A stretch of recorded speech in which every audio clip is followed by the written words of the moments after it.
Hoje nós estamos na mensagem de número 18. É como se estivéssemos alcançando hoje a nossa maioridade em Cristo. Já são 18 domingos que estamos falando dos nossos benefícios em Cristo, do que somos, do que temos e do que podemos em Jesus. Sempre quando você via a casa de Deus, sempre quando você via o templo, venha disposto a receber mais do que dar, porque dar é consequência. Dar o seu louvor, celebrar, adorar, dançar na presença dele, espírito, alma e corpo. Mas lembre-se que tudo isso deve ser uma consequência do que Jesus já está fazendo em você. Bem-vindo ao Evangelho. Por favor, permitam-me fazer algumas perguntas. Quem é Deus para você? Porque dependendo da sua resposta, é esse Deus que você irá apresentar para as pessoas, para a sua família, para os seus amigos ou para você mesmo. Por meio do Evangelho, entendemos e cremos que acima de tudo, Deus é o nosso bom Pai. Ele tem muitas características, mas a principal de todas foi apresentada por Jesus. No livro de João, Jesus chamou Deus de Pai 112 vezes. Só no livro de João. Pois Jesus estava querendo introduzir uma nova cultura do reino, para ensinar para as pessoas que Deus é um Deus perto, não é um Deus distante. Essa é a primeira pergunta: quem é Deus para você? A segunda é: quem é você para Deus? Porque dependendo do que você crê, assim você viverá. Ainda existem muitos cristãos que acreditam que para Deus eles são simplesmente pessoas alvos da ira de Deus. A maneira que eles acham que Deus os vê é uma maneira dura, ríspida, e é assim que as pessoas vivem, se elas creem assim, porque a fé gera o viver. Por meio do Evangelho, entendemos e cremos que acima de tudo, somos filhos abençoados, favorecidos e muito amados pelo Pai. Quem é Jesus para você? Porque dependendo da sua resposta, é esse Jesus que você irá apresentar para as pessoas. Por meio do Evangelho, entendemos e cremos que acima de tudo, Jesus é o Cristo, o Filho do Deus vivo, o nosso Salvador, o Deus conosco. Quem é você para Jesus? Porque dependendo do que você crê, assim você viverá. Algumas pessoas enxergam Jesus apenas como um profeta. Jesus fez essa pergunta para os discípulos em Mateus capítulo 16. Quem dizem por aí que sou eu ou que eu sou? Quem é o Filho do Homem? Alguns dizem que tu és Jeremias, outros João Batista, outros Elias. Eles nivelaram Jesus com os homens. O Senhor é um profeta qualquer. Mas para vocês, ele perguntou: quem eu sou? Aí Pedro, cheio do Espírito Santo, cheio de Deus, disse: tu és o Cristo, o Filho do Deus vivo. A partir dessa revelação, Pedro começou a entender o quão ele era amado por Jesus. A partir desse entendimento, ele passou a entender que Jesus era de fato o Filho de Deus.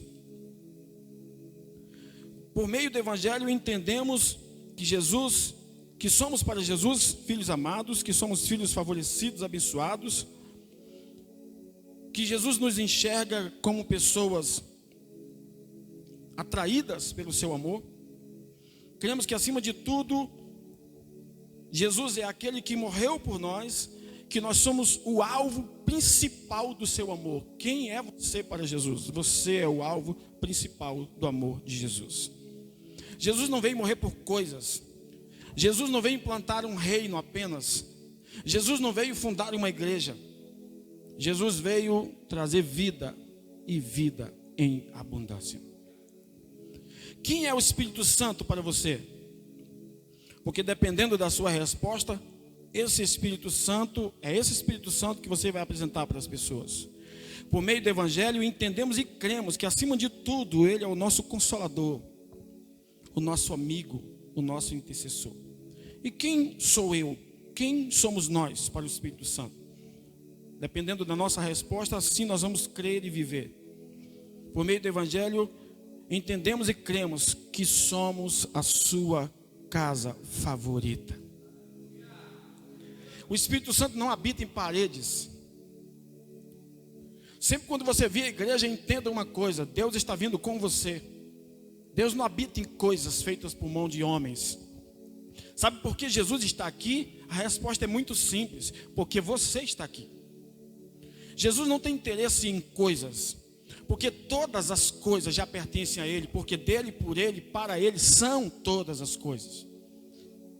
Quem pode dar alguma coisa para Ele se tudo já é dele? Portanto, Ele não está preocupado com coisas.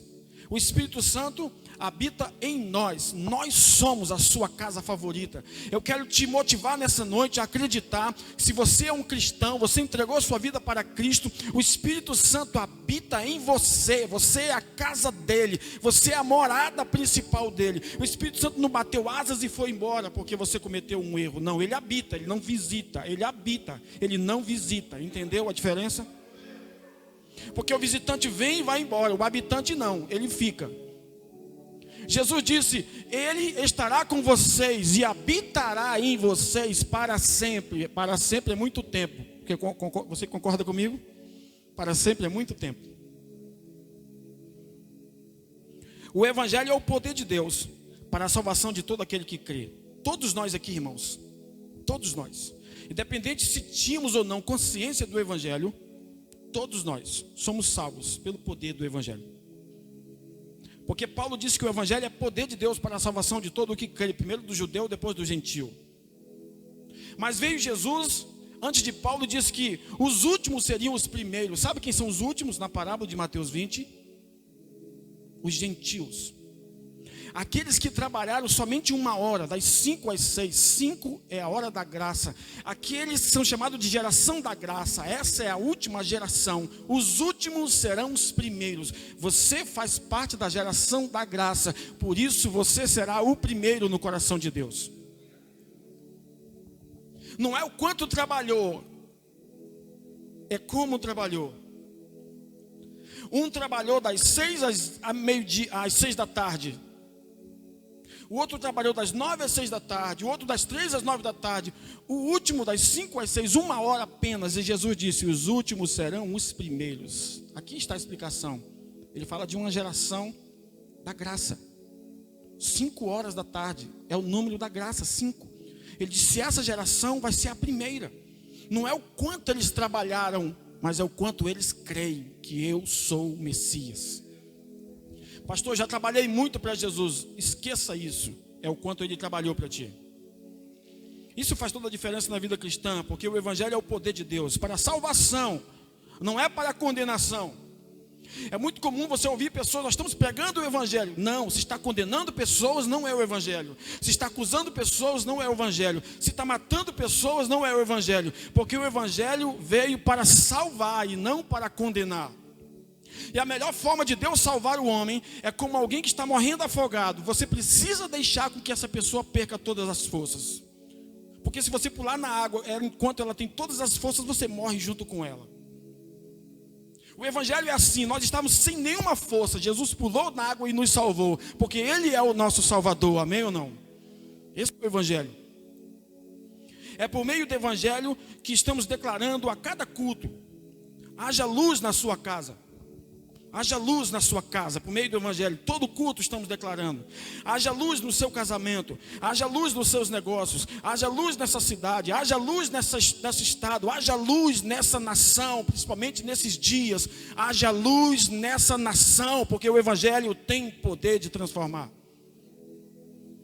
É por meio do Evangelho que estamos declarando a cada culto: Venham vocês que estão cansados e sobrecarregados, pois em Cristo há descanso e consolo. Venham vocês que estão com sede e com fome, pois em Cristo há abundância de água e de alimento. É por meio do Evangelho que estamos declarando a cada culto: venham os doentes e sejam curados. Venham os presos e sejam livres. Venham os perdidos e sejam encontrados. Venham os desprezados e sejam amados.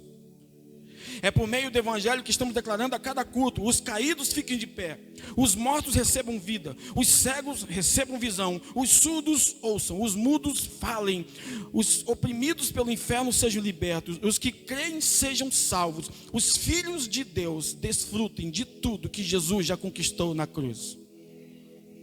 Esta é a declaração de amor do Pai para nós hoje. Apenas venha. Vou falar de novo para você entender aqui, ó. Essa é a declaração de amor de Deus para nós hoje. Apenas venha. Apenas venha, do jeito que você está. Não se limpe, deixa que eu limpo. Não se cure, deixa que eu curo. Não se liberte, deixa que eu liberto. Não é o homem no centro, é Cristo no centro. Trabalhe, faça a sua parte, mas deixa que eu receba a glória. Se você quiser que Deus receba toda a glória, deixe que Ele faça todo o trabalho. É simples entendermos o Evangelho. É assim, é dessa maneira, da ilustração que eu falei de alguém que está nadando. Nós estávamos sem força nenhuma. O apóstolo Paulo diz, repetindo as palavras de Jesus: a minha graça te basta. Irmãos, a notícia boa para vocês hoje é: a graça de Deus ainda te basta. Não mudou nada, ela continua bastando para nós. Sabe o que significa a minha graça te basta? A minha graça é suficiente para você. Graça é favor imerecido. Aí Jesus disse para Paulo: porque o meu poder, dunamis, o meu poder de dinamite, o mesmo poder que Jesus usava para curar pessoas, o meu poder de fazer milagres, te basta. Ele se aperfeiçoa na tua fraqueza. Pastor, estou tentando ser forte. A graça não está disponível para quem é forte, ela está disponível para quem é fraco. Porque ela não se aperfeiçoa na força, é na fraqueza. Fraqueza aqui não é pecado, é a incapacidade de ser, de ter ou de fazer alguma coisa. Sabe, em alguma área você não tem capacidade. Pastor, não estou sabendo lidar com uma certa situação. Não estou sabendo lidar com a educação dos meus filhos. Não estou sabendo lidar com uma situação no meu casamento. Não estou sabendo lidar com alguma situação no meu trabalho. É neste momento que a graça de Deus te basta, porque você não sabe. Porque Ele é o poder que se aperfeiçoa na falta, na fraqueza. E Jesus fala que a presença dele se manifesta como se fosse um tabernáculo. Jesus monta uma casa em nós. Quando nós dizemos para ele: Jesus, não tenho a resposta. Quer ver um exemplo? Se você precisa de um milagre, você precisa entender que você não faz milagre. Você depende totalmente de Deus. É até redundante alguém dizer que Deus faz milagres, porque só Deus faz milagres. Então a declaração de Deus para nós hoje é: venha. Venha como você está. Mas esvazie-se de si mesmo. Somente duas coisas impedem o fluir da graça de Deus. A primeira é crer de maneira errada. A segunda é agir pela justiça própria. Não, Senhor, eu vou fazer, eu vou resolver isso. Deus, não, você não entendeu, foi nada. Deus falou para Gideão: ainda tem muita gente. Se eu permitir que vocês vençam com essa multidão, vocês vão dizer que vocês venceram. Mas eu vou mostrar para vocês que um pouquinho de gente é capaz de vencer um exército como nuvens de gafanhotos. Porque eu dou a vitória. O Senhor é a sua vitória. Eu quero começar profetizando essa noite. Essa semana será uma semana de vitória para você. Aprenda a descansar enquanto Deus trabalha. É atividade dirigida. Você está fazendo a sua parte, mas Deus está te dando a direção. Você está entrando no rio, entende que entrar no rio é a nossa parte, Ezequiel 47. Mas quem nos lava é o rio. Nossa parte é entrar no rio. Senhor, eu creio, amém. Estou entrando no rio, o rio está te lavando, está te limpando, está te curando, está te restaurando. Então, a mensagem para nosso coração nesta noite é: bem-vindos ao Evangelho da graça. Você pode aplaudir isso, pode aplaudir, não tenha receio. Bem-vindos ao Evangelho da Graça. Eu até acho que você deveria fazer isso todo culto, porque quando nós falamos do Evangelho, o Evangelho é poder, amém, irmãos? Nós nos alegramos na presença de Jesus. Vamos continuar estudando aquilo que Deus tem marcado o nosso coração, do que nós somos em Cristo, do que nós podemos em Cristo, do que nós temos em Cristo. Abra sua Bíblia em Gálatas capítulo 3, nós temos muita coisa para conversar hoje, para estudar a palavra. O nosso objetivo aqui é estudar a palavra. Não é apenas pregar e permitir que a graça de Deus te ensine, porque ninguém te ensina mais do que a graça. Gálatas capítulo 3, a partir do versículo 26 em diante. Gálatas capítulo 3, a partir do versículo 26 em diante.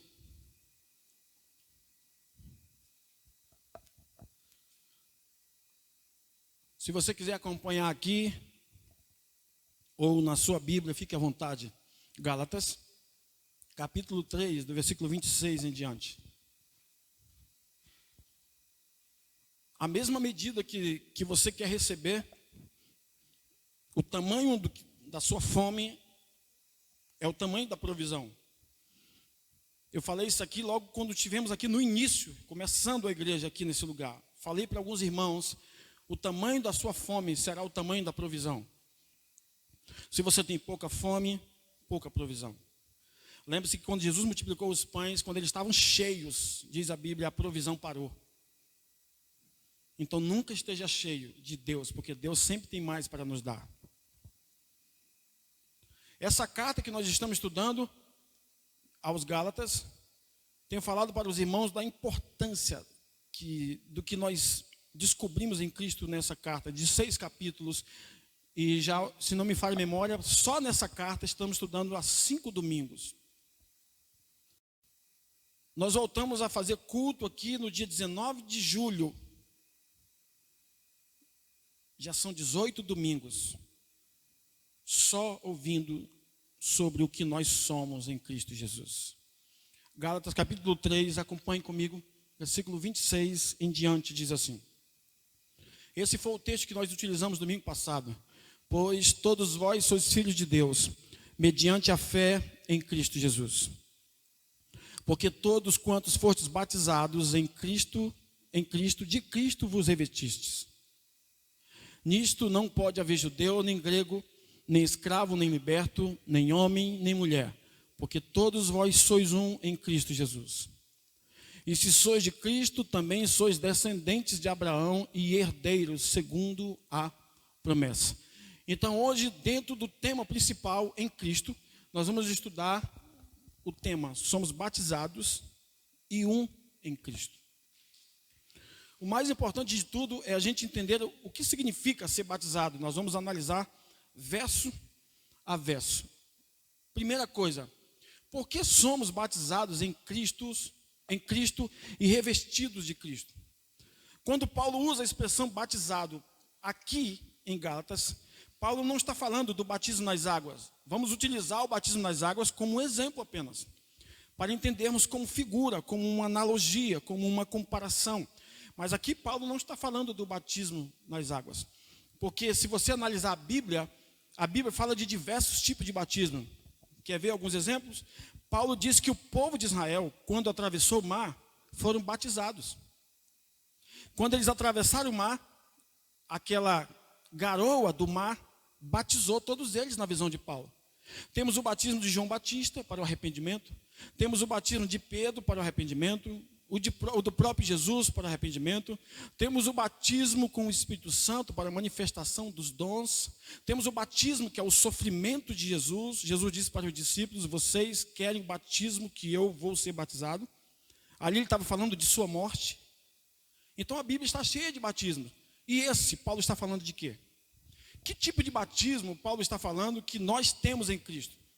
Não é o batismo nas águas, porque o contexto não permite isso. Vamos apenas utilizá-lo como figura. Então, essa é a primeira pergunta. Por que somos batizados em Cristo, revestidos de Cristo? Imagine você sendo batizado e revestido de Cristo. Imagine o batismo de Cristo sobre a sua vida, fluindo sobre você. E o que significa? O que isso implica? Qual resultado isso terá na minha vida? Você sabe o que isso significa na prática?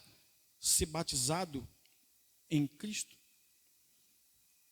Ser mergulhado na pessoa de Cristo, no caráter de Cristo? Batizados em Cristo e revestido de Cristo. Batizados em Cristo. Vamos voltar a alguns conceitos. Ser batizado em Cristo é receber uma nova natureza. Então Paulo está dizendo para aqueles irmãos: quando vocês foram batizados em Cristo, quando vocês receberam o Evangelho, vocês naturalmente receberam uma nova natureza. Vocês nasceram de novo. Essa é a primeira resposta. Ser batizado em Cristo é receber uma nova natureza. Ser revestido de Cristo é viver a realidade dessa nova natureza. Preste muita atenção na diferença. Ser batizado em Cristo é receber uma nova natureza. Ser revestido de Cristo, observe aqui, em Cristo e de Cristo. Batizado em Cristo, recebeu uma nova natureza. Revestido de Cristo é viver essa nova natureza. Quando você entregou a sua vida a Cristo, você nasceu de novo. Ponto. Batizado em Cristo. Agora você entende quem você é. Você é revestido de Cristo. Aí você passa a viver todos os benefícios de quem nasceu de novo. Não importa quanto tempo você entregou a sua vida a Cristo, você nasceu de novo. Pastor, o que eu preciso fazer? Entender que você é nova natureza em Cristo. E viver a partir disso. Não é baseado em esforço, não. Você nasceu naturalmente, você vai viver como alguém que nasceu de novo. A criança que acabou de nascer, ela não precisa se esforçar para viver. Por quê? Porque ela já nasceu. Naturalmente, essa criança vai aprendendo a falar as primeiras palavras, a dar os primeiros passos, a viver a sua infância, a entender quem ela é. Da mesma maneira, é aquele que nasceu em Cristo. Nenhum de nós aqui sabe tudo sobre Jesus, nenhum de nós sabe tudo sobre o Evangelho. Cada dia estamos dando um passo de cada vez e descobrindo quem nós somos em Cristo. Cada vez que eu medito na palavra, cada vez que eu ouço uma mensagem que revela Jesus, cada vez que eu canto uma canção que revela Jesus, eu estou descobrindo as minhas realidades em Cristo. Algumas realidades nossas em Cristo. Somos salvos, somos curados, somos abençoados, somos favorecidos, somos abençoados, somos filhos, somos santos, somos nascidos de novo. Tudo isso são realidades. O povo do Velho Testamento esperava por isso. Nós vivemos a realidade. Eles viveram a sombra, nós vivemos a realidade das coisas. Imagine um prédio que tem uma sombra. Basta que o sol mude de lugar que aquela sombra vai embora. Mas a realidade está ali, o prédio. Hoje nós vivemos a realidade. Hoje nós vivemos a substância. A realidade de Cristo, de que todos os profetas desejaram no Velho Testamento. Eles desejaram viver o que nós vivemos hoje. Eles desejaram encontrar o Cristo que nós conhecemos hoje. Eles viram distante, somente uma sombra. Tinham um vislumbre, uma ideia. Nós não. Hoje nós desfrutamos daquilo que João diz no capítulo 1. Porque nós temos recebido da sua plenitude. E graça sobre graça. Todos os dias nós temos recebido da sua plenitude e graça sobre graça. E a notícia boa que eu tenho para você é: a graça de hoje não serve para amanhã, porque a de amanhã será maior do que hoje, amém? Por isso que diz lá, graça sobre graça. No grego, graça em lugar de graça, uma maior que a outra. É como a onda de um mar. Você nem desfrutou da primeira onda, já está vindo outra. Isso é o Evangelho. Isso significa ser batizado em Cristo, ser revestido de Cristo. Lembre-se que revestir, irmãos, fala que significa vestir de novo. Imagine uma pessoa que tem uma camisa por baixo e uma por cima. Isso aqui é vestir, isso aqui é revestir. Aqui eu fui batizado, aqui eu fui revestido. Aqui eu nasci de novo, aqui eu passo a viver como Cristo. Viver como o caráter de Cristo. Sempre quando você via a expressão ré na Bíblia, está falando de de algo que vai acontecer de novo. Restituição, devolver aquilo que você já tinha. Restauração, trazer de novo aquilo que você era. Reestruturar, dar uma nova vida. Sempre Deus fazendo de novo. E revestir significa vestir de novo. Pastor, eu quero entender de forma prática. Cada vez que você ouve o Evangelho, você está recebendo uma nova veste sobre quem você é em Cristo. Você se alegra com isso? Amém? Eu estou explicando de forma simples, para a gente entender. Vamos voltar ao verso 27, que é a base de tudo que eu falei até agora. Porque todos quantos fostes batizados em Cristo, essa é a primeira parte. Consequência, de Cristo vos revestistes. A Bíblia explica a Bíblia, a gente não tem que inventar nada, só falar o que está escrito. Cada um de nós aqui, que recebeu, que nasceu de novo, foi batizado em Cristo, de Cristo, nós fomos vestidos, revestidos. É Paulo que está dizendo, isso está muito claro, não tem nem o que questionar o que Paulo está dizendo, porque todos quantos fostes batizados em Cristo, recebemos uma nova natureza em Cristo, automaticamente aqui, em Cristo, de Cristo vos revestistes. Vamos entender de forma dividida as palavras. A palavra batismo significa, o que significa batismo? Por isso que eu vou mostrar para vocês, dando o exemplo do batismo nas águas. Imagine uma pessoa sendo batizada nas águas, mergulhando. O que significa batismo? É isso aqui, No grego, a palavra batismo é baptizo. Por isso que você lê na Bíblia, diz assim, João Batista. Batista não é sobrenome. É João o batizador. Aquele que batizava pessoas. Se você pensava que era sobrenome, a partir de hoje, entenda que nunca foi. João o Batista. Aquele que batizava. Aquele que mergulhava pessoas nas águas. Assim como Maria Madalena. Madalena não é sobrenome. É Maria de Magdala, de uma cidade onde ela morava. Para você entender. Então vamos lá. O que significa a palavra batismo? Ser colocado em. Quando nós fomos batizados em Cristo, nós somos colocados em Cristo. Amém?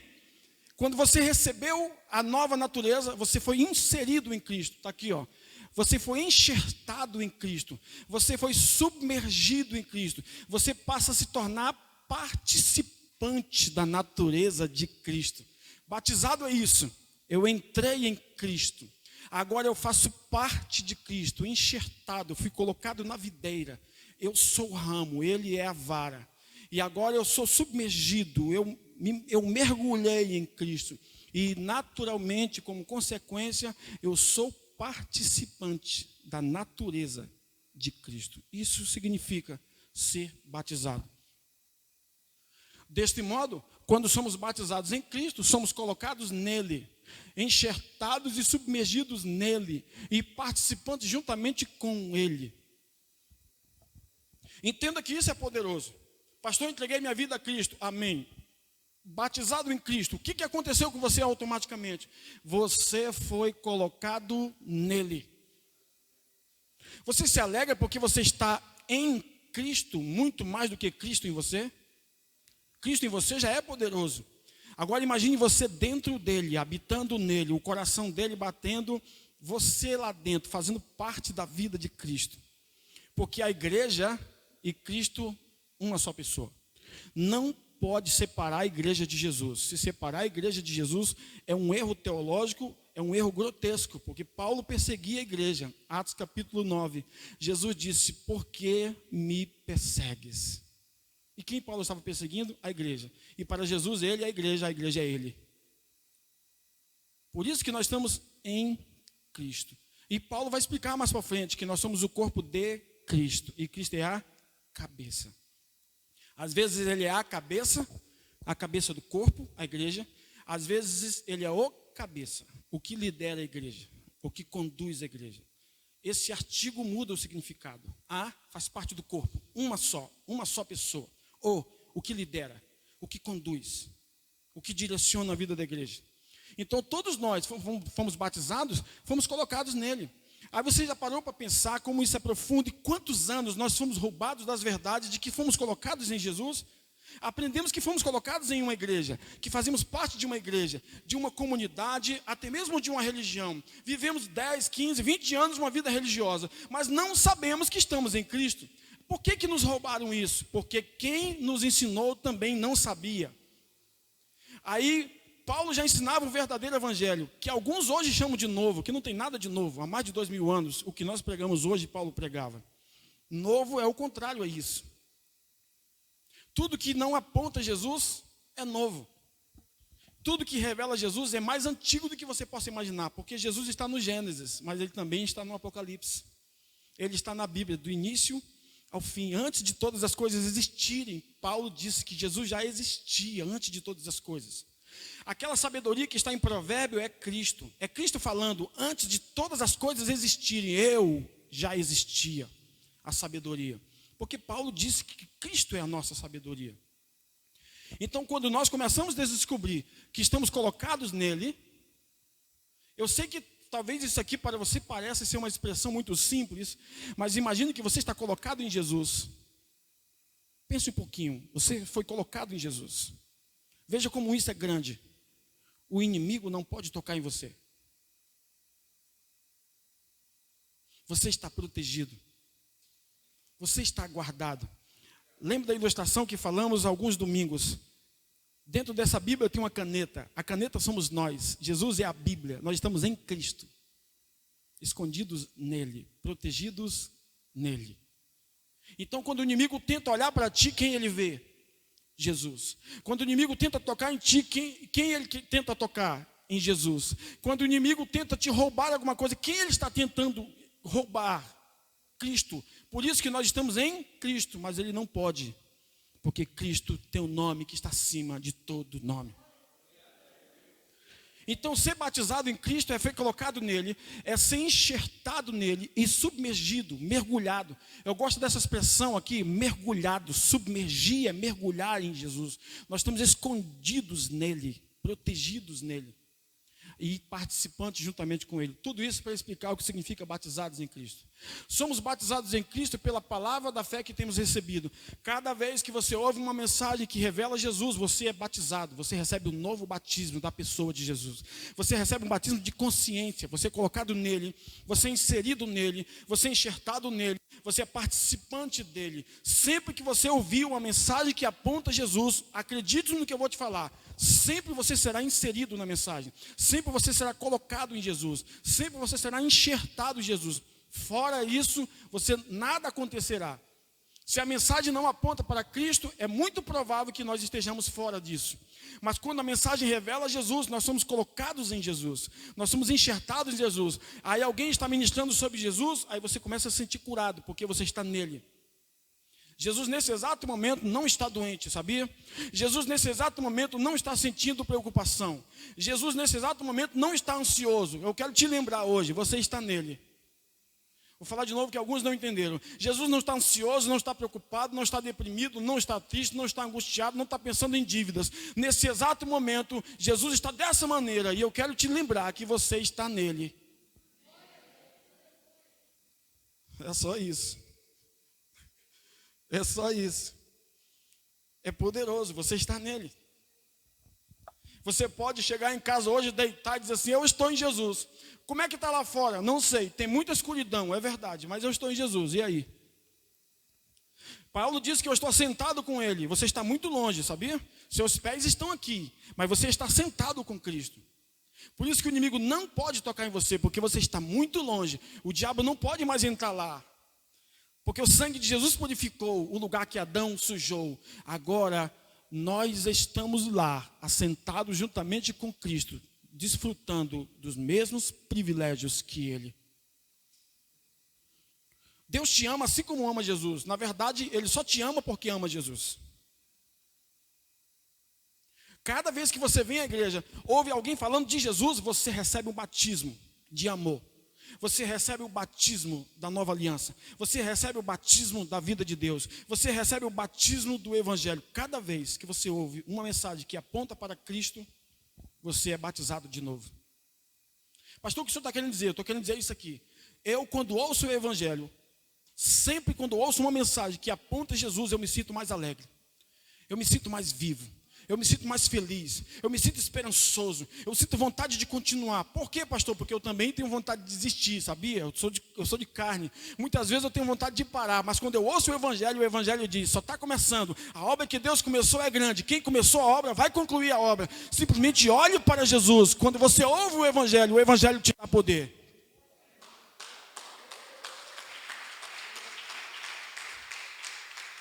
Quero lembrar os irmãos que nós somos uma igreja que crê na manifestação do Espírito Santo. Você pode aplaudir, você pode gritar, você pode chorar, você pode pular, não tem problema não. Você é livre em Cristo, amém? Porque alguém pode perguntar, pastor, está muito silencioso por aqui. Não. Nós acreditamos na manifestação da alegria verdadeira, não fabricada. Quando flui, quando é verdadeira. Então, todas as vezes que eu ouço a mensagem da fé, a palavra da fé, de quem nós somos em Cristo, eu me sinto mais vivo. Hoje mesmo eu estava ouvindo uma mensagem e aquilo falou comigo. E guardou no meu coração. Guardei no meu coração. Para quê? Porque vai chegar um momento que eu vou frutificar 30, a 60 e a 100 por um. Sempre guarde a palavra que ela vai frutificar. Jamais duvide do poder do Evangelho. Você pode estar sem expectativa nenhuma. Eu desafio qualquer pessoa que ouviu o Evangelho e continuar a mesma situação. Vou falar de novo porque outras pessoas terão acesso a isso. Eu desafio qualquer pessoa que ouve o Evangelho e continue a mesma. Nunca mais ela será a mesma. Por quê, pastor? Porque o Evangelho transforma a vida dela, mesmo que às vezes ela não espere isso. Ela está morrendo afogada, ela não tem força nenhuma. O Evangelho vem e salva essa pessoa. Foi assim que aconteceu comigo. Eu não estou falando há quase 30 anos, eu estou falando há 5 anos. Quando me apresentaram isso aqui, a palavra da fé, aí eu comecei a descobrir quantos tesouros eu tinha em Jesus e não sabia. Quantas preciosidades eu tinha em Jesus e eu não sabia. Aí eu fui à caça ao tesouro e comecei a descobrir. E dia após dia estou desfrutando daquilo que Jesus tem para mim. Por quê, pastor? Porque já foi pago. Jesus pagou, mas também mostrou as feridas. Ele mostrou para você que ele se identifica com você.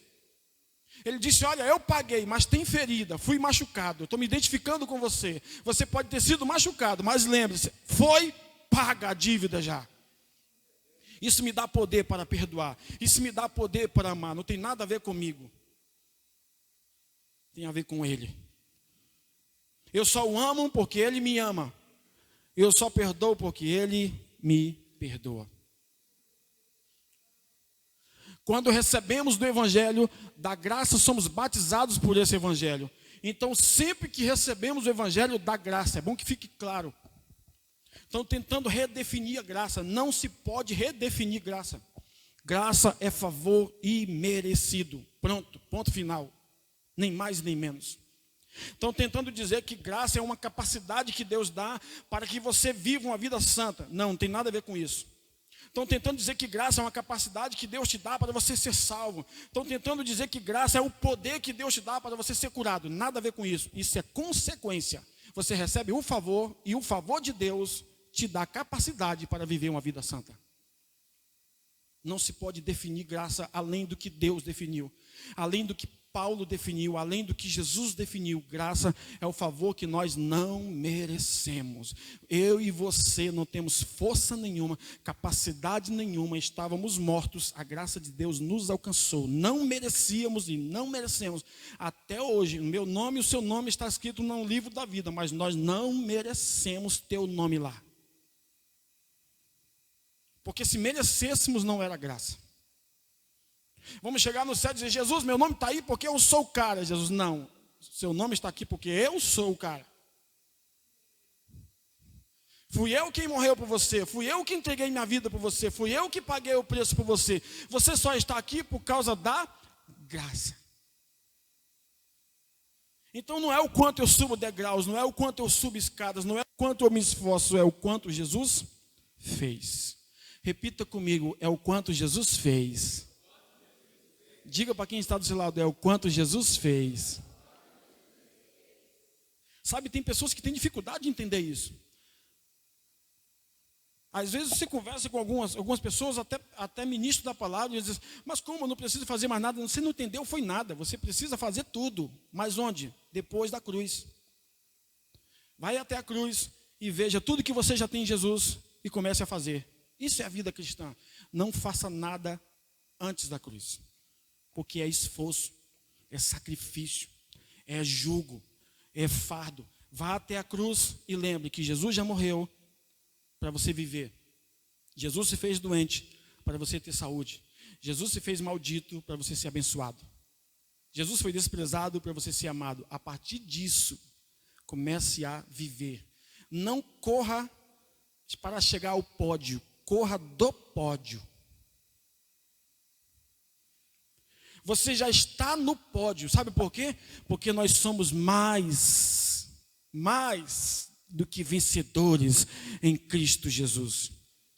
O que aconteceu, pastor? Jesus venceu. Você subiu lá no pódio, pegou a medalha da mão de Jesus, Jesus subiu ao céu e disse, você é mais. Sabe por quê? Porque eu venci. Agora fique com o benefício. Eu venci, por isso você é mais. Todo o inferno já foi derrotado. Toda enfermidade já foi derrotada. Todo mal já foi derrotado. Todo ódio já foi derrotado. Todo rancor já foi derrotado. Sabe por quê? Porque Jesus venceu. Nele nós somos mais. O Evangelho gera isso em nós. Seja seletivo com aquilo que você ouve. Você não pode colocar na boca das pessoas as palavras, mas você pode escolher o que ouvir. Aprenda a ouvir o que edifica. Aprenda a ouvir o Evangelho que apresenta Jesus. Não é porque o indivíduo está falando lá o nome de Jesus que ele está pregando o Evangelho. Ouça mensagens que centralizam Cristo, que trazem alegria ao seu espírito, que traz alegria ao seu coração, que faz algo acontecer no seu ser. Esse Evangelho representa Jesus. Então, cada vez que nós ouvimos o Evangelho, nós somos batizados por esse Evangelho. Ser batizado em Cristo é morrer para mim mesmo e viver para Deus. Vamos ver o que está escrito em Gálatas 2:20. Logo, já não sou eu quem vive, mas Cristo vive em mim. E esse viver que agora tenho na carne, vivo pela fé no Filho de Deus, que me amou e a si mesmo se entregou por mim. Quando eu entendo que sou batizado em Cristo, agora estou falando da figura do batismo para você entender que o batismo é morte, sepultamento e ressurreição. A primeira coisa que acontece quando eu sou batizado por Cristo, em Cristo, eu morro para mim mesmo. Minhas vontades, minhas maneiras de pensar não estão em primeiro lugar. Você não deixou de pensar, você não deixou de ter vontades, você não deixou de ter sonhos, mas tudo isso se submete ao sonho maior. Isso é micro, a visão de Deus é macro. Tudo que Deus tem para você agora está acima do que você tem para você mesmo ou para Ele. Porque agora nós não vivemos mais. Logo, já não sou eu quem vive. Ora, irmão, se já não sou eu quem vive, eu estou morto. Então, quem é que vive? Cristo. Por quê, pastor? Porque eu fui batizado nele. É esse o contexto que Paulo está falando. E esse viver que agora tenho na carne, aqui na matéria, vivo pela fé no Filho de Deus, que me amou e a si mesmo se entregou por mim. Segunda coisa, ser batizado em Cristo é sepultar o velho homem e viver como nova natureza. 2 Coríntios 5,17, e se alguém está em Cristo, é nova criatura, as coisas velhas já passaram, foram enterradas, foram sepultadas. Eis que tudo se fez novo. Precisamos entender isso. Precisamos entender que o dia que dedicamos nossa vida a Ele, nascemos de novo. Imediatamente. E nós sepultamos a velha natureza. A figura do batismo nas águas é para isso, é para enterrar o velho homem. Você já nasceu de novo, mas precisa enterrar o velho homem. O batismo ele tem esse símbolo que Paulo explica em Romanos capítulo 6. Falei do primeiro ponto, que é morrer, do segundo, que é sepultar, e o terceiro é esse aqui, ó. Ser batizado em Cristo é ressuscitar para uma nova vida conectada às coisas que são de cima. Então, quando eu sou batizado em Cristo, morri para mim mesmo. Quando eu sou batizado em Cristo, sepultei a minha velha maneira de viver. Quando eu sou batizado em Cristo, eu ressuscito. Eu ressurjo para uma nova maneira de viver, conforme Colossenses 3, do 1 ao 3. O que está escrito? Portanto, se fortes ressuscitados juntamente com Cristo, buscai as coisas lá do alto, onde Cristo vive, assentado à direita de Deus. Eu gosto do apóstolo Paulo, porque o apóstolo Paulo é detalhista. Observe aqui, ó. Nós ressuscitamos com Cristo. Já entendemos que morremos. Já entendemos que fomos sepultados. Vamos para um outro nível agora. Fomos batizados e fomos ressuscitados. Portanto, se fortes ressuscitados com Cristo, juntamente com Cristo, na hora que Jesus ressuscitou, Paulo está dizendo que nós ressuscitamos com Ele, mas nenhum de nós estava lá há 2000 anos. Entende que Paulo está falando de algo atemporal? É algo que acontece aqui. Você entendeu que Jesus morreu, que Jesus foi sepultado, que Jesus ressuscitou, você também morreu, você também foi sepultado e você também ressuscitou com Ele. Aí ele continua dizendo, juntamente com Cristo, buscai as coisas lá do alto. Pastor, não tenho que mais buscar as coisas aqui da terra? Não, continue buscando, corra atrás dos seus objetivos. Mas Paulo está falando de prioridades. Aí ele continua, buscai as coisas lá do alto. Aí ele vai dar o endereço. Presta atenção no endereço que ele vai dar. Buscar as coisas do alto, onde, pastor? Onde Moisés está sentado? Não. Onde Elias está profetizando? Não. Onde Abraão está dizendo? Não. Ele dá o endereço. Sabe qual é o endereço? Onde Cristo vive. E como que Jesus está, pastor? Desesperado lá no céu, correndo para um lado e para o outro, tentando fazer alguma coisa. Não. Jesus está assentado à direita de Deus. Por quê, pastor? Porque ele concluiu a obra. Agora ele descansa à direita de Deus. Entendeu que coisa você deve buscar? E qual o endereço dessas coisas? É onde Cristo está assentado. Significa literalmente começar a viver o descanso em Cristo. Porque o endereço foi dado. Paulo falou em Cristo. Paulo podia citar qualquer nome do Velho Testamento de grandes homens de Deus. Homens que enfrentaram fogo, homens que venceram leões, homens que venceram o mal, homens que venceram os inimigos. Mas Paulo citou o endereço certo.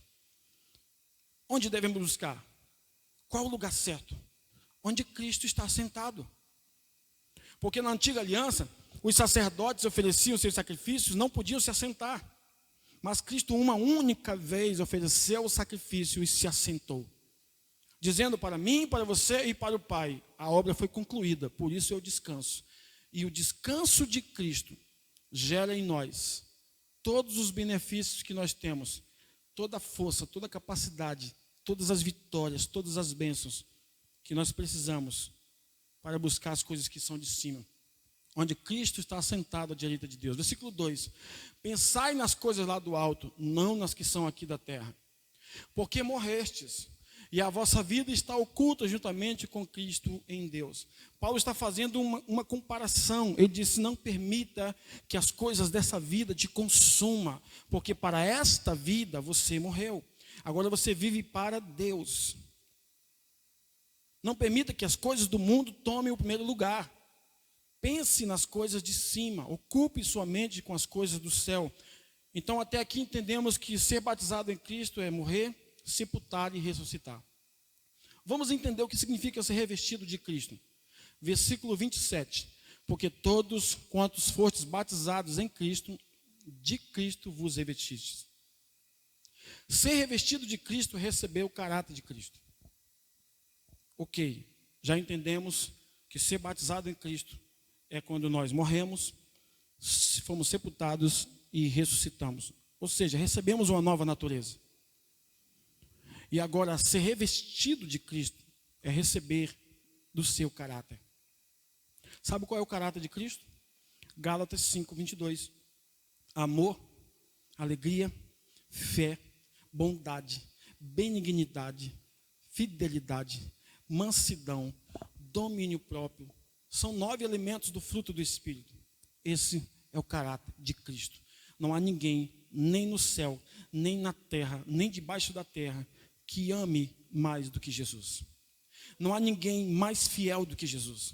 Não há ninguém mais paciente do que Jesus. Não há ninguém mais benigno do que Jesus. Então, se você quiser saber qual é o caráter de Cristo, leia Gálatas 5:22. Ali está o caráter de Cristo. Ali fala de quem Ele é em essência, quem Ele é em pessoa, em espírito. Ser revestido de Cristo é viver a maneira de Cristo, pensar como Ele, agir como Ele, se comportar como Ele. Nem sempre é fácil, mas é possível. Irmãos, Deus nunca deixou nada para nós que não fosse possível. Às vezes você ouve as pessoas dizerem, eu não consigo perdoar, ou não consigo. Você consegue, sabe por quê? Porque se Deus deixou um mandamento, é porque é possível cumprir. É porque você está querendo cumprir com a sua justiça, e não com a justiça de Deus. E você sabe qual é a nossa justiça diante de Deus? É como o trapo da imundícia, não serve para nada. Por isso nós precisamos entender que a nossa justiça vem de Deus. É muito mais fácil nós dizermos, Senhor, eu não consigo. No sentido humano, para dependermos somente dEle, do que dizermos que às vezes conseguimos e de fato não vivermos e não fazermos. Quanto mais incapacidade estiver em nós, mais habilitados estaremos para receber a graça de Deus. Quanto menos você tiver de você mesmo, mais graça fluirá dentro de você. Quanto menos você tiver de sua maneira de pensar e de agir, mais graça fluirá dentro de você.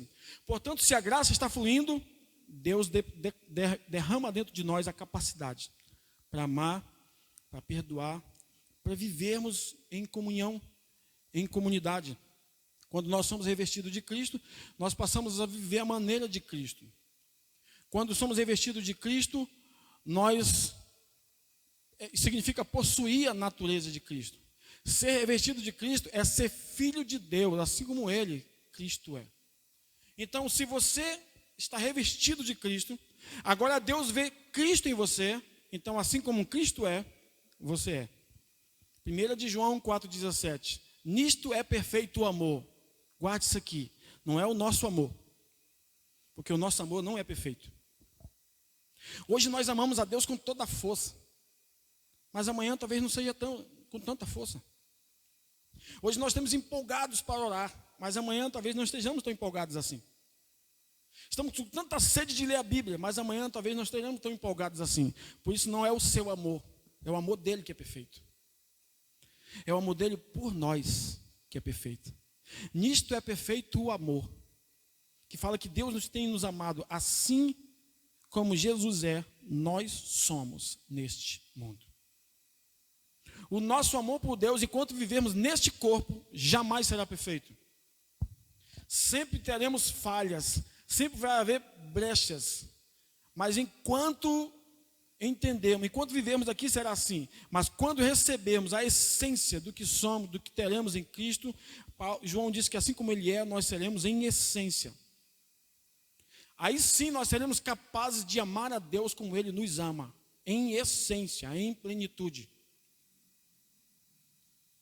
Se nós entendemos o Evangelho de maneira simples, da maneira que eu estou tentando passar para vocês, é que em Cristo nós somos como Ele é, agora, mas não em essência. Vou fazer uma pergunta para você pensar, não precisa responder. Todos nós estamos muito felizes com o que Deus tem feito em nossas vidas. Mas se Jesus falasse para ti nesta noite, filho, eu quero que você suba para a minha presença. Muitos de nós diríamos, Senhor, deixa eu ficar mais um pouquinho. Porque nós estamos muito apegados a essa vida. Porque nós estamos muito presos a essas coisas. Sabia? Nós estamos muito presos a essas coisas. Porque o nosso amor não é perfeito. E eu não estou falando isso para você ficar triste. Eu estou falando para você se alegrar. Porque se seu amor não é perfeito, mais graça fluirá em você. Pastor, eu amo a Deus com todas as minhas forças, com todo o meu entendimento. Eu sou o cara. Você não precisa da graça. Você já tem amor demais. Principalmente na hora da adoração, nos sentimos empolgados, nos sentimos envolvidos, porque nós somos almáticos, temos alma, sentimos a presença de Deus. Senhor, eu te amo com todas as minhas forças. A primeira oportunidade que temos, às vezes não provamos isso e precisamos voltar para o Evangelho e dizer, Senhor, eu não consigo fazer todas as coisas. Aí o Senhor vai dizer, a minha graça te basta, porque o meu poder se aperfeiçoa na tua fraqueza. Se a gente entender isso, a nossa vida nunca mais será a mesma. A gente vai tentar parar de se esforçar para tentar amar a Deus. Todas as vezes que a gente tenta amar a Deus do nosso jeito, a gente fracassa. Pedro disse: Jesus, todos vão te negar. Apontou para eles: todos vão te negar, mas eu morro por ti, Jesus, porque eu sou Pedro, firme, pedra. Jesus: Pedro, ainda essa noite, tem um recado para ti, Pedro. Antes que o galo cante, me negarás 3 vezes. Aqui temos o Pedro do Evangelho, cheio de força, cheio de ousadia. Pega a espada, corta a orelha de todo mundo, quer fazer as coisas na base da força, quer provar que ama Jesus e nega Jesus na mesma noite. Aí o Pedro de Atos, agora cheio do Espírito Santo, mas ainda um pouco religioso, não quer pregar na casa de Cornélio porque faz acepção de pessoas. Mas leia o Pedro das cartas. Leia o Pedro das cartas, que você vai ver o que ele diz. Sabe como ele começa as cartas? Graça e paz vos sejam multiplicadas. Porque agora Pedro entendeu que não é ele, é Jesus. Quando eu entendi isso, irmãos, até a minha maneira de orar e de jejuar mudou, sabia? Quantas vezes eu jejuava para tentar agradar a Deus? Eu estou falando isso para você se identificar, porque eu também sou ser humano como você. Quantas vezes eu orava para tentar impressionar Deus? Eu entendi que não é nada disso. Eu entendi que é muito simples. Jesus, eu não sei o que fazer. A oração do rei Josafá, segundo Crônicas 20:12. Não sei o que fazer, não tenho forças, mas os meus olhos estão em ti. Eu chamo de oração da graça. Não sei o que fazer, não tenho forças, mas os meus olhos estão em ti. Por isso que Sansão não era aquele homem forte, porque se ele fosse forte, não tinha colocado Dalila para saber qual é a sua força, já viriam no seu corpo. A força não estava no corpo porque ele não era forte, senão não precisava Dalila para descobrir. Todo mundo viria. A força dele vinha do Senhor. Essa é a palavra para você. A tua força vem do Senhor. Pastor, me explica melhor. Irmãos, é muito simples o Evangelho. Eu estou tentando dizer para você que quanto menos você depender de você mesmo, mais você dependerá de Deus.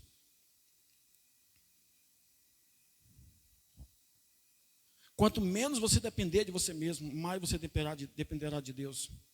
É como Marta dizendo para Jesus: se o Senhor estivesse aqui, meu irmão não teria morrido. Limitando Jesus. Aí Jesus diz assim: mas teu irmão há de ressuscitar. Ela disse: eu sei. Na ressurreição do último dia, ela colocou Jesus no futuro. Eu sei, um dia vai acontecer. Aí Jesus: eu disse, eu sou a ressurreição e a vida. Quem crê em mim, ainda que esteja morto, viverá. Marta, você acredita nisso?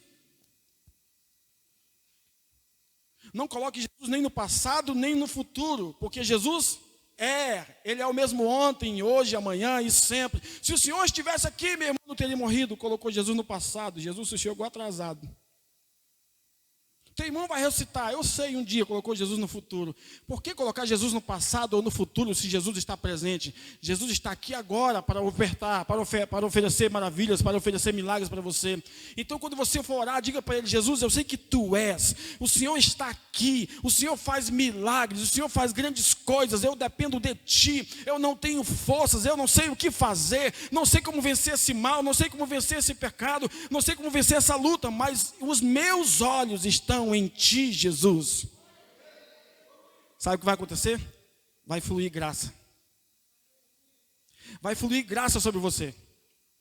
Isso serve para tudo, na educação dos seus filhos, nos relacionamentos, nos seus negócios. Sempre quando você não puder, lembre-se disso: Deus pode. Porque Deus escolheu os últimos, Deus escolheu os pequenos, Deus escolheu os fracos, Ele não escolheu os fortes, e nem os primeiros, e nem os grandes. Ele escolheu os pequenos. Por isso que nós somos comparados como uma criança, pequeninos, totalmente dependentes do amor do Pai. Foi por isso que ele te comparou com uma criança, para dizer assim, olha, assim como uma criança depende do seu pai e de sua mãe, vocês precisam depender de mim. O evangelho é muito simples. Se nós formos revestidos de Cristo, nós precisamos entender que nós somos filhos amados pelo Pai, mesmo que o nosso amor por Ele não seja perfeito. De alguma maneira, Deus talvez queira falar com alguém ou com alguma pessoa que vai ouvir o que eu estou falando aqui. Você não precisa ter um amor perfeito por Deus. Você precisa entender o amor perfeito de Deus por você. Pare de tentar. Essa é a palavra. Pare de tentar. Porque você vai cansar. Apenas receba. A graça é Deus dando. Por isso que diz, é o versículo que é tema do ano. Abra sua Bíblia aí, Romanos capítulo 5, eu quero ler com vocês. Romanos capítulo 5, que é o tema do nosso ano, reinar em vida. Versículo 17. Romanos capítulo 5, versículo 17.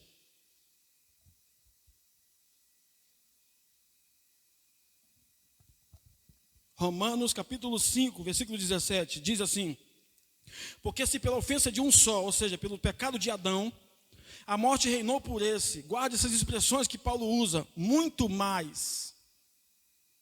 Muito mais. Paulo está dizendo, se a morte reinou por causa de Adão, olhe para mim aqui. Quantos sabem que todas as pessoas morrem? Não importa se ele é rico, pobre, branco ou negro, se tem religião ou não. Todos morrem. Por causa de quê? De Adão. Aí o que Paulo diz? Aqui um só é Adão. Eu estou substituindo as palavras para você.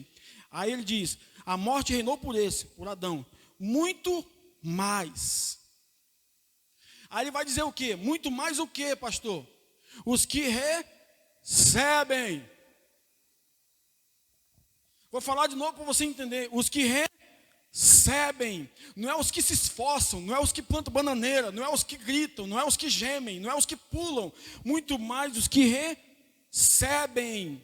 A abundância da graça e o dom da justiça, que é o presente, reinarão em vida. Agora, por quem? Por Jesus Cristo. Sabe qual é o segredo da graça? É receber. Pastor, estou me esforçando para receber a graça. Ainda não entendeu. Você só receba. Não se esforce. Se a gente entender isso hoje,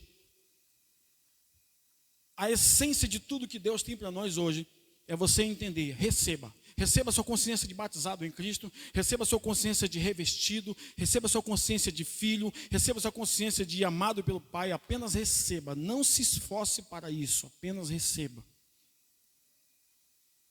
Vamos continuar. Somos um em Cristo, que é a outra parte do tema.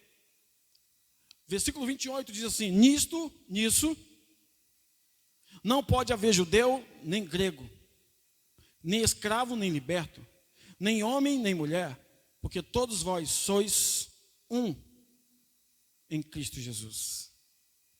Aqui Paulo fala da unidade. Não importa se é judeu, se é gentil, se é escravo, se é livre. Entendeu quem você é em Cristo? Todos são um em Cristo. Por isso o tema da mensagem, batizados e um em Cristo. Vamos entender na prática. Por que nós somos um em Cristo?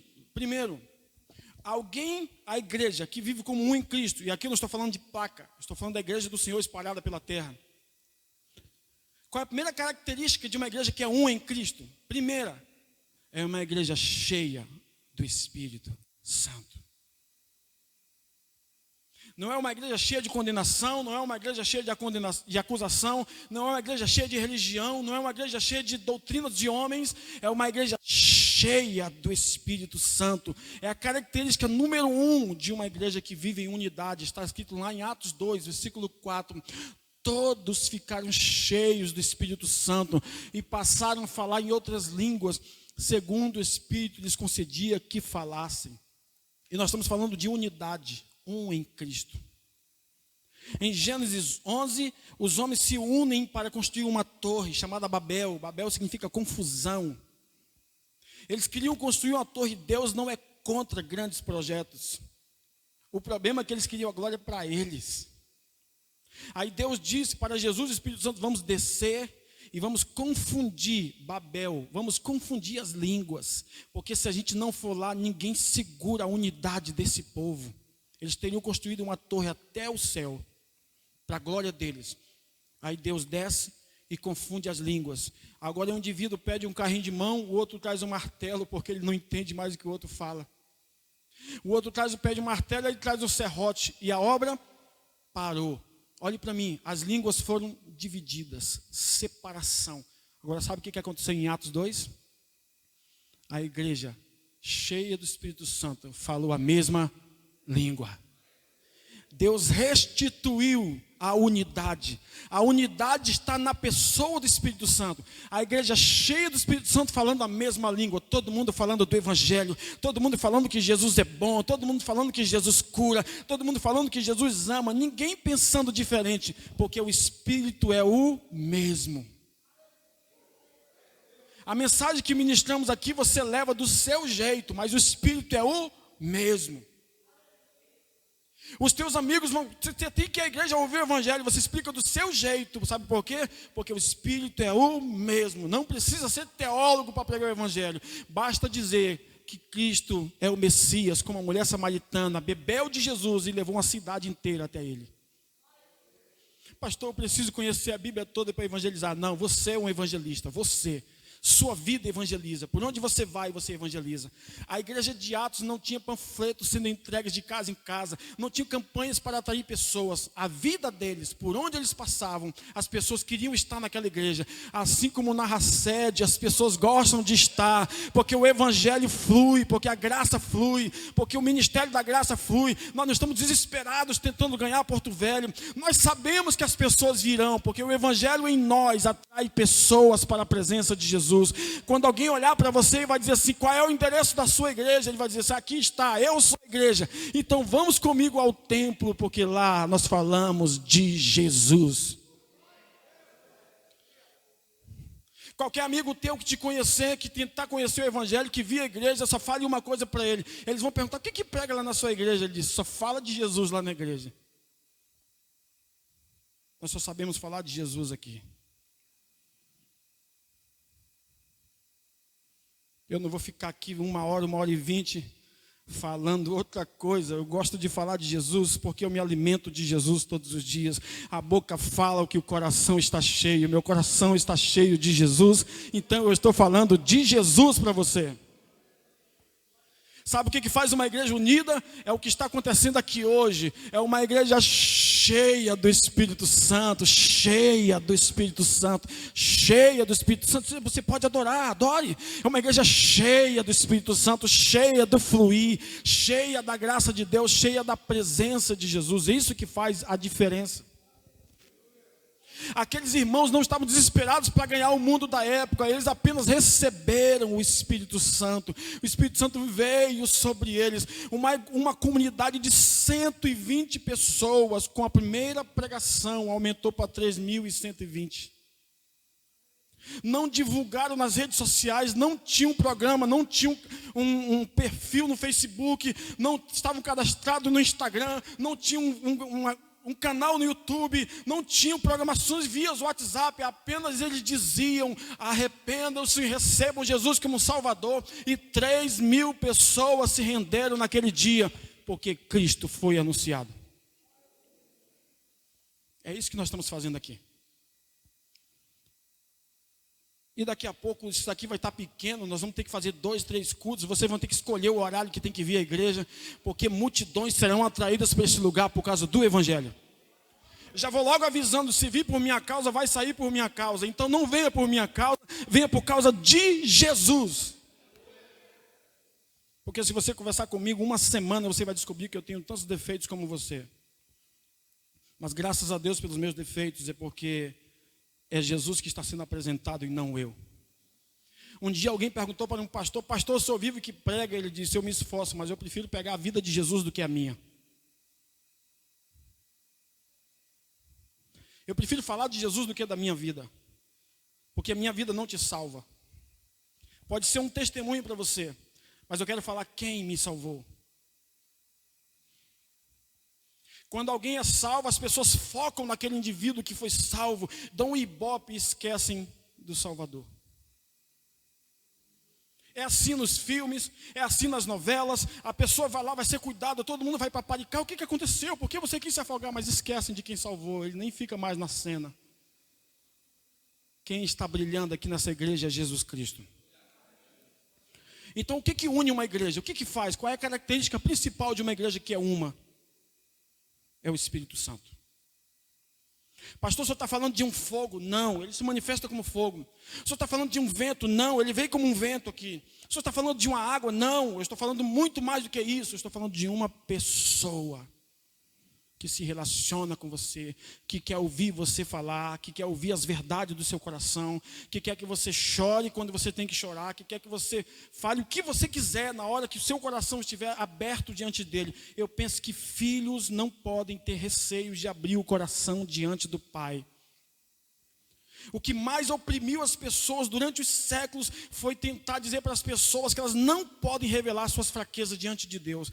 É o contrário, irmãos. A graça faz com que você revele suas fraquezas diante de Deus e Deus manifesta a graça sobre você. Tem pastores que têm medo, têm erro, têm medo de falar de suas fraquezas. Não estou falando de ficar falando de pecados. Eles têm medo de falar de sua fraqueza porque acham que o povo vai afugentar. Quanto mais as pessoas se identificam com você, mais elas querem Jesus. Por isso que nós revelamos Jesus. Esse é o Evangelho. A igreja unida é a igreja cheia do Espírito Santo. Segunda característica de uma igreja unida é uma igreja que persevera nos ensinamentos. Atos 2:42. E perseveravam na doutrina dos apóstolos e na comunhão e no partir do pão e nas orações. Então, uma igreja que está unida, ela persevera nos ensinamentos. Cada domingo nós temos ensinamentos aqui. Ensinamos a palavra. Então, uma igreja unida, ela persevera nos ensinamentos. Outra característica, dentro do mesmo verso. Uma igreja unida é uma igreja perseverante na comunhão. E perseveravam na doutrina dos apóstolos e na comunhão, no partir do pão e nas orações. Domingo passado nós tivemos uma festa aqui, comemorando o aniversário de todos, de janeiro a dezembro. Isso é comunhão. Isso é Atos 2 na prática. A igreja está em comunhão. De igual modo, a igreja pensa a mesma coisa. Comunhão vem de comungar, de pensar a mesma coisa, de querer a mesma coisa, de partilhar da mesma coisa. Outra característica de uma igreja unida, somos perseverantes no partir do pão. Aqui, irmãos, não é comida, aqui é a ceia. Partimos o pão todo domingo. Todo domingo estamos lembrando do sacrifício de Jesus. Todos os domingos estamos lembrando que Jesus morreu por nós. E esses irmãos de Atos, eles faziam todo instante. Cada casa eles ceiavam, e nós só estamos ceando aos domingos. Característica de uma igreja unida, parte o pão. Somos perseverantes nas orações. Temos momentos de oração na igreja, tivemos ontem. E perseveravam na doutrina dos apóstolos, na comunhão, no partir do pão. Orações aqui está no plural. Era uma igreja que orava muito. Não só no sentido de quantidade, no sentido de intensidade. É uma igreja que estava sempre orando, sempre buscando. Somos tementes a Deus. Atos 2:43. Em cada alma havia temor. E muitos prodígios e sinais eram feitos por intermédio dos apóstolos. Temor não é ter medo de Deus. É respeitar a Deus. É honrar a Deus. E Jesus traduziu a palavra temor pela palavra adorar. Em Mateus 4, em Lucas 4. Adorarás ao Senhor teu Deus. Ele não disse temerás. Ele disse adorarás. Porque na lei diz temerás. Substituiu temer por adorar. Porque para Jesus, temer é adorar. Quando você rende o seu coração diante do Pai, você teme a presença dEle. E eu quero compartilhar com os irmãos essa reflexão aqui para a semana. Os verdadeiros filhos de Deus, fazendo uma lembrança do que estudamos domingo passado, são batizados pelo caráter de Cristo e revestidos da sua essência. Os verdadeiros filhos de Deus, nascidos de novo, são batizados, recebem o batismo do caráter de Cristo e passam a ser revestidos da sua essência, do que Jesus é na prática. Aqui temos algo que Deus nos dá, que é o caráter. E a essência é o que precisamos levar para as pessoas. É Cristo na prática. É Cristo em ação. Jesus precisa de nós, irmãos, acredite nisso. Jesus precisa de você. Deus pode evangelizar o mundo em segundos, se Ele quiser. Mas Deus conta com pessoas, porque pessoas conhecem dores de pessoas. Pessoas conhecem traumas de pessoas. Pessoas se alegram com pessoas. Então, nós somos os verdadeiros filhos de Deus, são batizados pelo caráter de Cristo. Eles nasceram de novo. Tem uma nova natureza, batizados e revestidos, eles passam a viver a essência de Cristo. Não de maneira desesperada, não tentando agradar a Deus, não se esforçando para agradar a Deus, mas fluindo naturalmente, como uma árvore produz fruto naturalmente. Jesus disse: se vocês estiverem em mim, vocês darão muitos frutos. Esse é o segredo. E para nós fazermos uma recapitulagem, nós estudamos hoje sobre o batismo em Cristo, revestido de Cristo.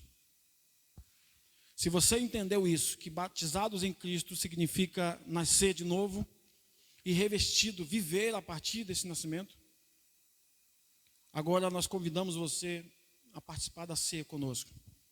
Pegue o kit da ceia que está aí. Vai abrindo o kit da ceia.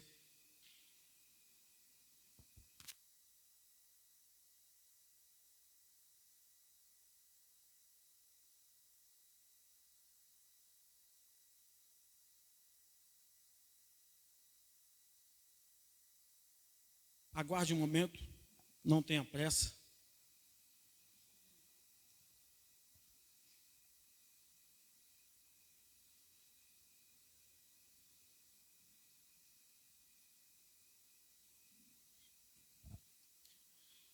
Deixe tudo pronto. Eu gostaria de ler mais um verso com você. Abra sua Bíblia no Salmo 105. Salmo de número 105.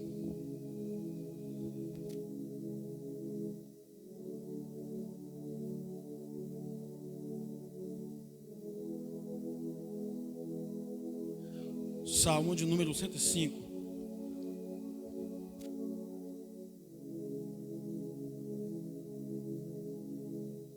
Versículo de número 37.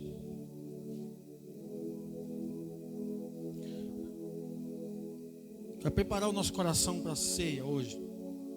Salmo de número 105, versículo 37. Tanto o Salmo 105 como o Salmo 106, você pode ler em casa depois, é um resumo do que Deus fez na vida do povo de Israel. Você lê o capítulo 105 e 106, você vai perceber isso. Olha o que diz o versículo 37 do Salmo 105. Mas a eles, ao povo de Israel, o fez sair com prata e ouro. E entre as suas tribos não havia um só enfermo. Tem Bíblia que diz não havia fracos e doentes. Feche sua Bíblia. Preste muita atenção. Para nós ceiarmos hoje, o que aconteceu aqui? Deus tirou Israel do Egito após 430 anos de escravidão. E fez com que os egípcios pagassem a dívida. Por isso que eles levaram ouro e prata. Eles não trabalharam de graça. Eles foram de casa em casa e o favor de Deus estava com eles e as pessoas davam ouro, davam pratas. Por isso que eles fizeram um bezerro de ouro, porque eles tinham ouro e prata. Mas essa não é a parte mais importante. A parte mais importante que me chamou a atenção é que entre eles não havia fracos e doentes. Sabe quando que aconteceu isso? Logo após a Páscoa. O que é a Páscoa? A Páscoa para o judeu é a ceia para o cristão. Para o judeu tem o cordeiro, tem as ervas amargas e tem o pão sem fermento. Por que o pão era sem fermento? porque não podiam esperar muito, eles tinham que sair rápido. Saída rápida. Por isso que está no Êxodo. Êxodo significa saída. Lá no capítulo 12 aconteceu a primeira Páscoa.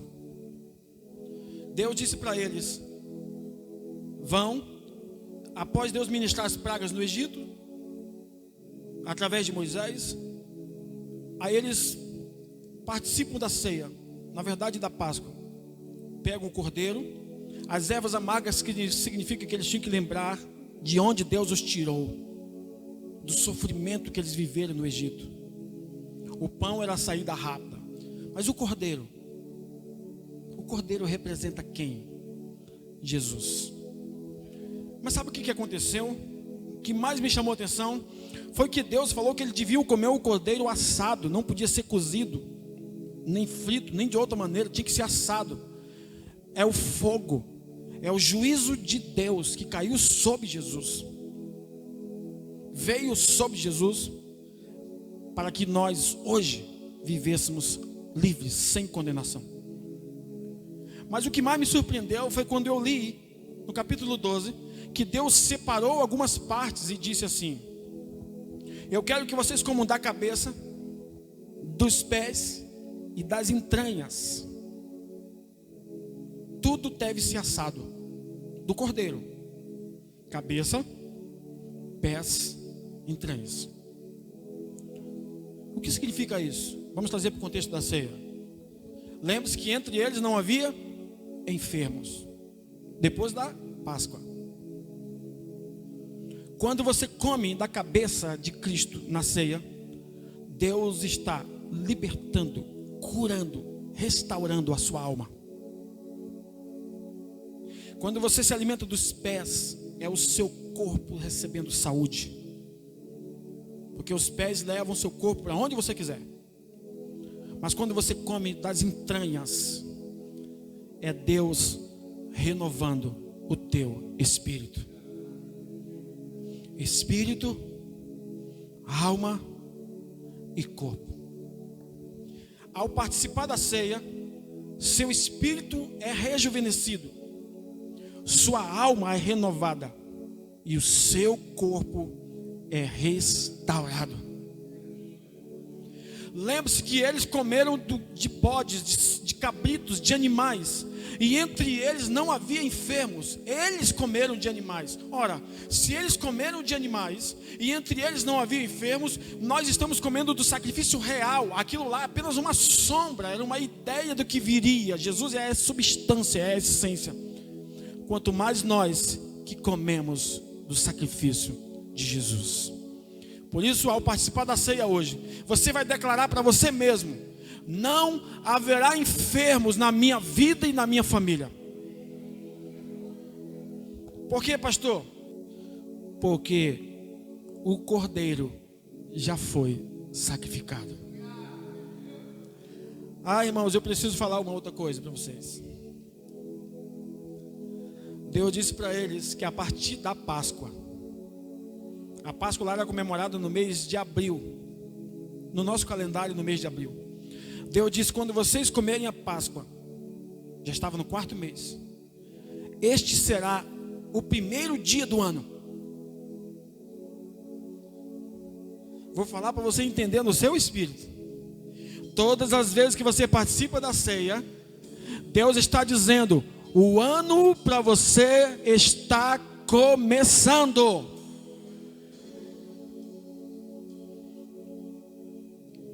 Este será o melhor ano de sua vida. Vamos chegar aqui no dia 31 de dezembro, vamos dizer: este será o melhor ano de sua vida. Porque o ano para nós começa sempre que ceiamos. Deus não está preso a calendários do homem, nem romano, nem gregoriano. O calendário de Deus é o sacrifício do seu filho. Aleluia. Aí onde você está, curve sua cabeça. Eu vejo o fluir de Deus agora. Eu vejo a cura fluindo agora. Deus dizendo para ti: filho, seu ano está começando agora. Sua vida está começando agora. Deus está dizendo: sua vida começa a partir do sacrifício do meu filho. seus pecados são perdoados, o seu corpo é curado, você é totalmente curado, você é totalmente perdoado. Então coma da cabeça, receba a renovação na sua mente, coma dos pés, receba a cura no seu corpo, coma das entranhas, receba rejuvenescimento no seu espírito. Essa é a noite de você viver o melhor ano da sua vida. Todo domingo você está vindo aqui participar da ceia para ouvir Deus dizer que este é o primeiro dia do seu ano, da sua vida, por causa do sacrifício de Jesus. Pai, nós consagramos a Ti os elementos da ceia. E obrigado, porque por causa do sacrifício de Jesus, não haverá enfermos entre nós, nem em nossa família. Nenhum mal nos atingirá, nem praga nenhuma chegará à nossa casa, por causa do sacrifício do Cordeiro.